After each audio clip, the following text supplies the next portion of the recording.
People often call MLMs cults, and there's a really good reason for that. And the tactics they use, they're very deceptive, manipulative. They try to like key into the things that you're most sensitive about. So whether or not you're like a single home, like a stay-at-home mom, and you want to be doing some things outside of the house, they're going to like be like, oh, if you join this MLM, then you're going to be able to make money and be supporting your family while still being at home with your kids. And Hmm. so they just try to pick on anything that they can to get you involved. So it's very, very cult-like. And then once you're in, they try to guilt you and shame you into staying. Yeah. So do you think that there is an intersection between like religion or religiosity and MLMs? Yeah, for Mm. sure. So, a majority of MLMs are actually headquartered in Provo, Utah, and Utah is, obviously the center for Mormonism. And a lot of people that founded these MLMs are Mormon or evangelical Christians. And Yay. yeah. So the thinking behind that is Mormons, they're very used to missionary work. For young men, they're supposed to go out and serve in the mission field for 2 years. And so they're very used to like sharing their story with other people and trying to convince people to come over to their side. And so with Oh. MLMs, it's pretty much the same thing. You're sharing a product with other people or trying to recruit people into your company. So they're used to this sharing the gospel sort of strategy. And so that's why Wow. it's easy for them to do that. I never thought about that connection before. I knew that a lot of these companies were based out of Utah.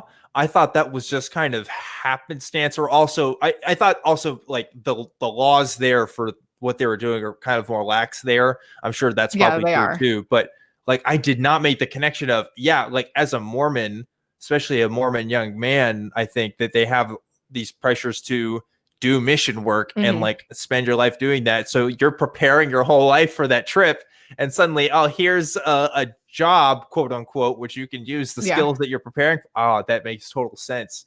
Wow. Yeah. And a lot of the arguments that I use to try to get people into MLMs are really, really similar to Christianity.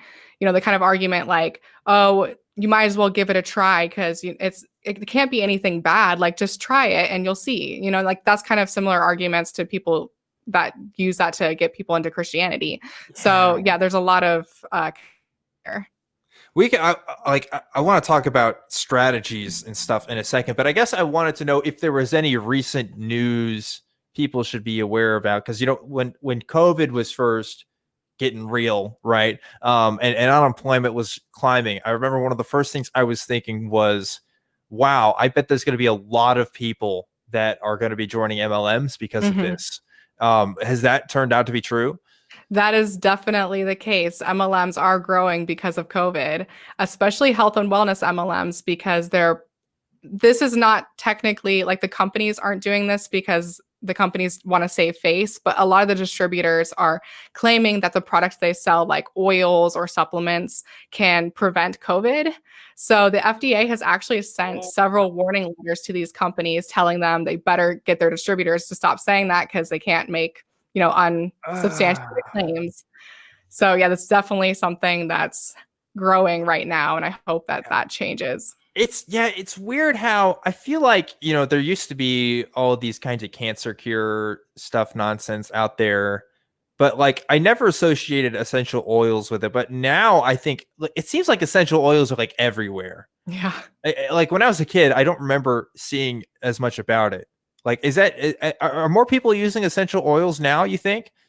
More people are, and I think that's just because of how big Young Living and doTERRA are, because those are the two biggest essential oil companies, and they're both MLMs. I think that they've just grown so much. They're actually Netflix came out with a documentary called Unwell, like I think 2 weeks ago, and their first episode was about essential oils.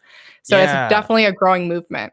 I've watched some of those. I haven't watched all of them. I haven't watched the essential oil stuff. But let me ask you this: since we're talking about DoTerra and some of these companies, like obviously there's like there's people saying that this is unethical. I mean, you're making a channel about it, but you're not the only person talking about it for Yeah. sure. So like, what's the? I mean, what's the lashback, I guess? What does that look like? Have they faced any repercussions for any of this stuff? I mean, I know we're talking broadly about it in general, right? But like, I'm sure, I know individual companies have had different lawsuits here and there, but is there like any broad push to like kind of stop some of this stuff?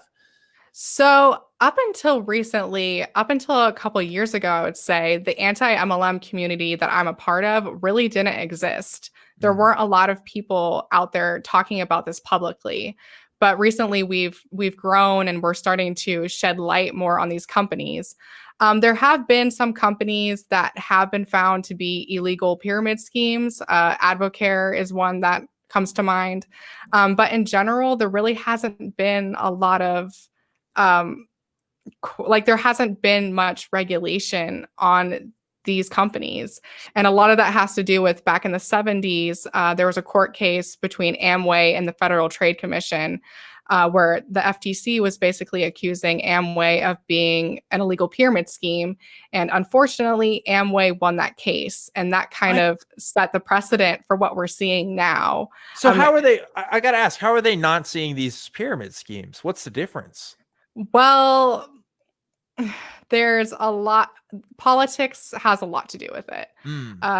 The Direct Selling Association is the lobbyist group for the multi-level marketing or industry, and they've kind of paid off a lot of politicians, or they are involved with a lot of politicians. Like even our current president has been involved in 2 MLMs in his past. And you have a video about it. I which do. Is fantastic. Yeah. I highly recommend you guys look up Taylor's stuff, because I learned a lot of things that's like, you think you know something, right? And then somebody just blows your mind with stuff. Like, obviously, I think our community has like talked about MLMs in passing, and maybe there's some specifics here and there, but like it gets worse. The more you look into it, it always gets worse. It never gets better.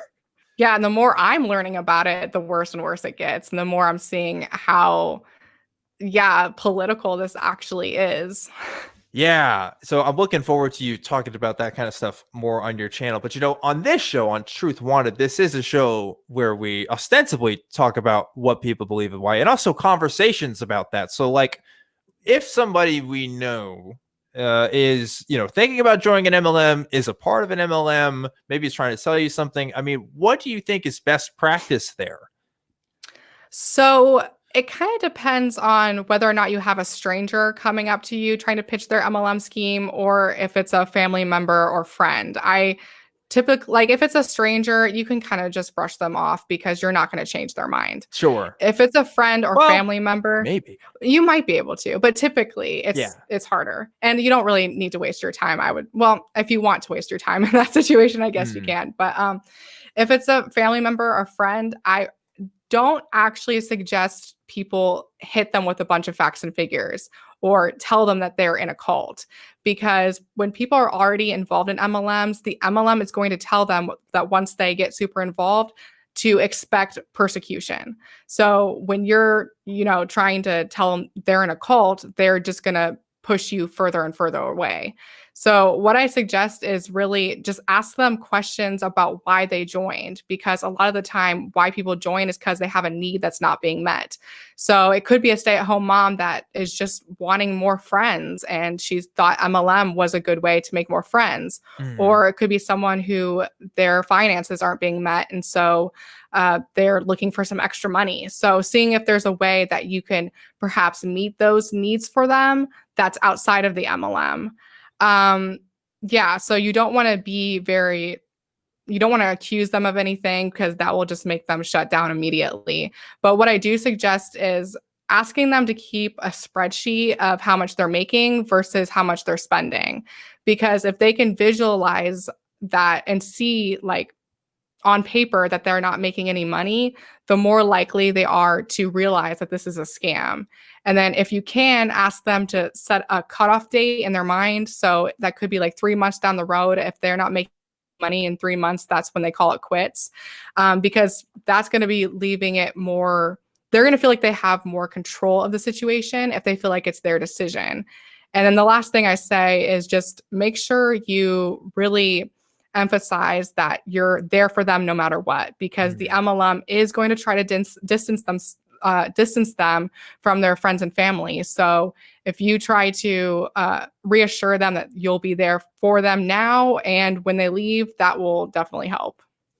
That's really great advice. I think people really struggle with this because it's awkward because Yeah. it does involve money and people don't like talking about that, but also like people people don't join MLMs on a good day. I would No. say in general, right? Like usually, I typically, and I'm broadly generalizing here, but when I look at the stories of people who used to be a part of MLMs, there seems to be a theme of, yeah, I was broke, I was desperate for money, this seemed like a good opportunity, or I just wanted to make something on the side, I wasn't super into it, and I did it for a little bit and then I stopped. It's like kind of something that they're not super. They don't it's not a lot of research goes into it at first, Yeah. right? And then you figure out, oh, not only is this company bad, but there is an entire industry of people who are doing this kind of stuff. Yeah. And real quick, I want to ask, because you touched on something that is an observation I've had, and I know you've had it too.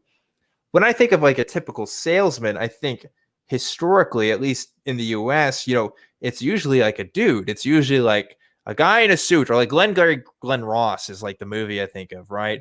Or when you think of the sleazy car salesman stereotype, like it's a dude that's doing it. But like Yeah. MLMs, at least the most popular ones I've seen, they predominantly seem to have a female focus to them, right? Like Yeah. why is that a thing? What is there like a reason for that trend, or? So that's like the reason that I am very passionate about talking about this is because MLMs target females and minorities. Hmm. And the reasoning behind that is because females tend to be the caregivers. They tend to stay at home and take care of the kids. And so they target those people and say, hey, I know that you need to stay home and take care of your kids, but here's a job that you could do from your home and make some extra cash. So yeah, they really target females. Yeah, it's they're over 70%, I believe, of the MLM industry is female. And unfortunately, a lot of the founders and executives that actually are at the very top of these companies are male. Are dudes. Yeah, Yeah, they're totally. dudes. Totally. So, and Yeah. they claim that they're empowering women because they're offering them or jobs they can do from home, but really they're taking advantage of them.